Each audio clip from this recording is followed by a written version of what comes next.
When Nisha passed away, of course, it was a very traumatic time for our family, very dark, very, I'm just going to say, horrific. And as we tried to claw our way out of the darkness and find some light, we quickly found out that the boys needed our help, and we didn't want to dwell in the darkness, and I couldn't have them doing that either. They can't dwell in that. So obviously Nisha was the breadwinner of the family. She was a single mom, so all of those things came into factor of how we're going to get our grandson into college. So as we went through the process, we're walking one morning, and Minda and my wife Debbie and I, we said, you know what, if we're struggling with this, the other 57 families must be struggling as well. What are they doing? Obviously, the 57 that were killed beside Nisha were also breadwinners. They've got to be struggling with the same circumstances we are. So we went on a quest to find out how many children were actually left behind. 55 children under the age of 21 were left behind. In that quest, we wanted to do something to help them, so we started a scholarship fund called The Children Left Behind But Not Forgotten. Getting the kids in college was a big priority. Nisha did not attend college, therefore it made it even more on her mind that she wanted her boys to go to college. But she knew that with her boys furthering their education, especially the boys who wanted to be in medical school and some things, super important, super big to her. The boys are resilient. They are doing okay. This right now, with the anniversary coming up, we're keeping our wings spread pretty tight around them. There's some emotions running high, but overall they are proud of their mom, and they're proud of the scholarship that their mom's legacy can live on, and they're doing good to help her legacy move forward. So they're doing okay. The whole process of this, the journey, I guess, we were just talking, and it was like, how are we all not connected to, the 58 families not connected? And so I thought, well, I could get on Facebook and try to find a bunch of these families, and figured it would be pretty easy. And I found that it was a pretty difficult task to either get people to respond. We did the scholarship stuff. It was probably January, I would say, that we started that, because you could figure out who post, by different stories who had children, but we needed to know exact. So we started that. Some families are very open, and they very much are in the public eye, and they are taking that opportunity to make changes and bring light to the world. And some just want to just be left alone. So my mom says 3 million is the goal. I think if we could hit 1 million, I think it would be beautiful. I don't know even how realistic that is. It all just depends on how much support we get. So we have a lot of work to do, and the whole idea of this kind of started for me because I knew how passionate my parents were, and in my dad I saw that he needed it. He needed something to drive him forward and to distract us, I would say, distract him. And knowing the process that we were going to take on, I knew that it was going to heal a lot of hearts, a lot of needs, but it was also going to heal our hearts, and especially his. And the journey of that has been beautiful, and we've had some hiccups along the way that have been pretty heartbreaking, and we haven't let it get us down. We just said, you know what, we're going to keep going with this, because there's 55 kids that need love and support and light, and if we can bring that, it's a beautiful thing.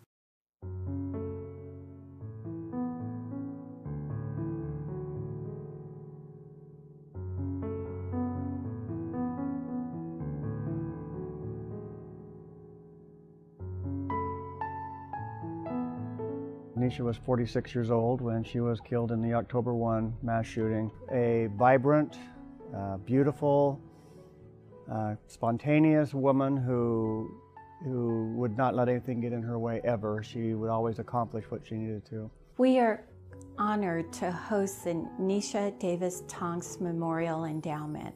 This endowment honors Nisha Tonks, who was tragically killed in the October 1st tragedy. She was the thinker, and she was very energetic. She was the most stubborn little thing you've ever seen when she was young, and it never changed. But she was really generous and kind to strangers. Nisha loved to do spontaneous things like, let's get backpacks and fill them up with food and go take them to the homeless, or, you know, let's go help a dog shelter. And she was always rescuing dogs and taking them. She would have loved to keep them all, but she would definitely find a home for them. So she was always just trying to do her best with what she had. Her family has entrusted us with holding her memory, and one of Nisha's foremost activities was mentoring other employees that she worked with and other individuals. When we were looking at doing an endowment as our family, we wanted her mentorship to continue on. We want to make sure that all her mentoring that she did, we want to continue that further and forever. So as we looked at that, we adapted a saying that said, you know, darkness will not win. In the end, light will always take over. And as we looked at UNLV and looked at an endowment program where her light can shine on many people and help them, we knew that was the right thing for us. We're going to let her light shine. I think it would make Nisha really, really happy and really proud that she's now going to college and she's a mentor, and all these other kids are able to do that too for students like them. The Peer Coach program is a small family kind of group where we just work with students on a daily basis, almost on a daily basis. We have a lot of room for personal growth, and what we learn is what we give back to the students we work with. Nisha's endowment will enable us to work with a peer coach who mentors other students and mentors other peer coaches. This mentoring program is unique because it works directly with students, and it will honor the values that Nisha displayed within her life. I really do enjoy the teaching aspect of working here now. When I came into the job, I didn't exactly know how I would be as an instructor in these library instruction sessions, but now that I've developed into it, I really do enjoy that teaching part of the Peer Coach program. It gave us hope that her memory could be kept alive, that students forever would know who she was, and that she could make a mark on their life as well as those that she left a mark on here.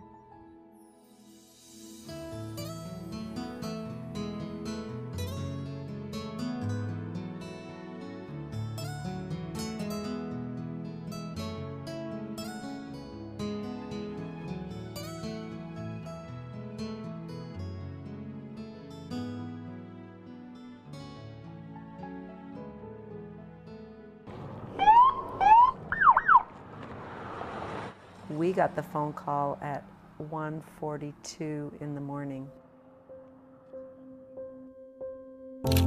Memories of a mom frozen in time. Of course, I didn't believe it at first, so it's kind of like shock. Grayson Tonks, just 14 years old when a madman took his mom's life. Nisha Tonks was 46. We all feel this pain and this unknowing, and why did it happen, and it just shouldn't have, just plain shouldn't have. It's very sad for us, and I never wanted to breathe again. Her parents, Debbie and Chris Davis, moved into Nisha's Summerlin home to make things easier for Grayson and his older brothers, Braxton and Caden. It's kind of like having pieces of my mom, because they're the ones who raised her. Las Vegas, please join us in 58 seconds of silence for the 58 individuals who lost their lives on 1 October. These individuals will never be forgotten. They leaned on the loving people of Las Vegas and say the Vegas Golden Knights gave them something to rally behind. Nisha's baby sister, Minda Smith, also stepped up to help out. Pretty soon, the three of us, me and Deb and Minda, we said, if we don't claw our way out and if we don't help our boys to become better with this, if we can't show them some light, we're going to be in the depths of darkness all the time. Slivers of light came slowly. Problems needed solving, like sending Braxton to college. Perhaps a struggle for others in the same situation. So they started the Children of the 58 Scholarship Fund. You realize that it wasn't our own journey. It was a journey with 58 families, and we didn't understand why we were all doing it alone. We've actually discovered there's about 55 children under the age of 21 who we feel like we can make a difference in their life because they may have lost their breadwinner as well. Nisa's family hopes to raise $3 million to help every child of the 58 go to the college or trade school of their choice. And then be the best that they can be and be proud of themselves, knowing that their parent would be proud of them too. I think Nisha would be so proud of what we're trying to do in her honor and her name. They're pushing past their pain, pouring everything they have into this new passion. I don't know, just to keep her light shining instead of letting it dim out. Like to make it for something instead of nothing.